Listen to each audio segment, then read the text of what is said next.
You know, the entire world of global logistics is at a massive turning point. Seriously, the rules that have governed how basically everything moves around the planet, from your phone to your food, they're all being completely rewritten. So today, we're going to dive deep into a new analysis of the industry to figure out what this new map of global trade is really going to look like in 2025. For years and years, the story in logistics was pretty simple, right? More growth, more packages, more planes. Just more. But what happens when that engine suddenly stalls out? Well, 2025 is shaping up to be a year of profound change, a moment where the entire sector has to recalibrate. The old maps, they're basically useless now. The industry has hit this really clear inflection point. The old strategy of just moving more and more boxes, volume for volume's sake, that's over. The new game is all about yield optimization. And that just means making every single shipment as profitable as it can possibly be.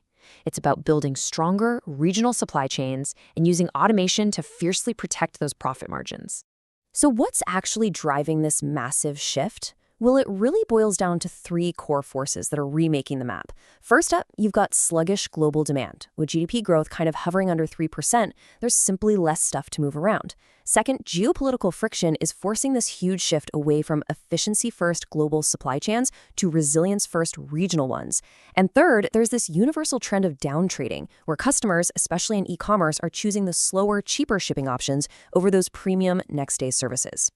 Okay, so in this brand new environment, how do the giants even compete? The whole battle really comes down to two key ideas that everyone has to master. It's all about building a moat to defend your business, while at the same time managing the ceiling that's constantly threatening to crush your profits. Let's break those down. The idea of a competitive moat used to mean, owning the most trucks or the most planes. Not anymore. Today, the moat is built from data. The ultimate defense is total data integration, using AI to see the entire supply chain predictively.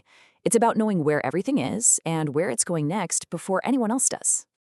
And on the other side of that coin, you've got the ceiling.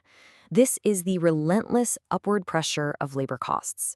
For companies in the West, this comes from highly unionized workforces and collective bargaining, which creates this really rigid cost floor. But for all the players, this cost ceiling is a structural reality that they have to fight tooth and nail with automation and pricing power just to protect their margins. So with these new rules of moats and ceilings, we're starting to see these really distinct regional strategies emerge.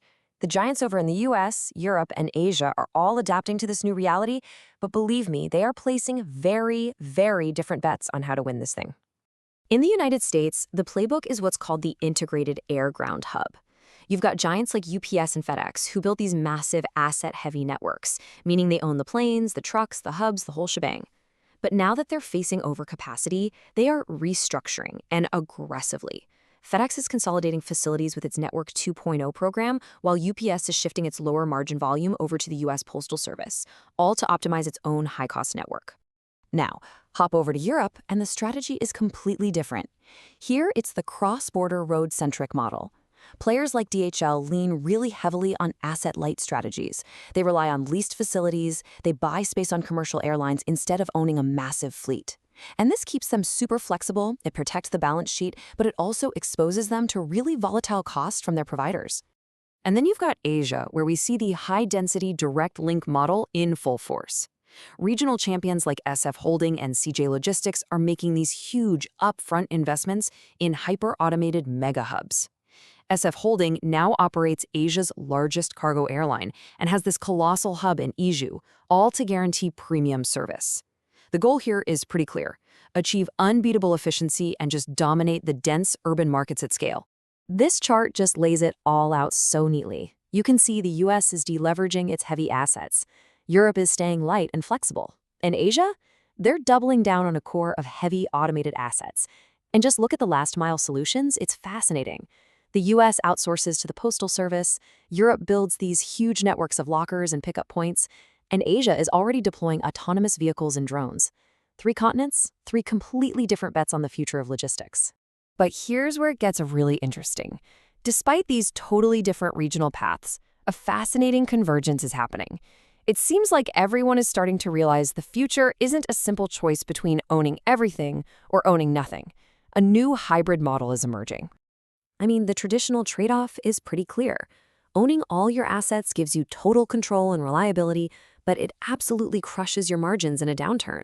Staying asset light gives you flexibility, sure, but it leaves you vulnerable to price hikes and capacity shortages. For years, you just had to pick your poison.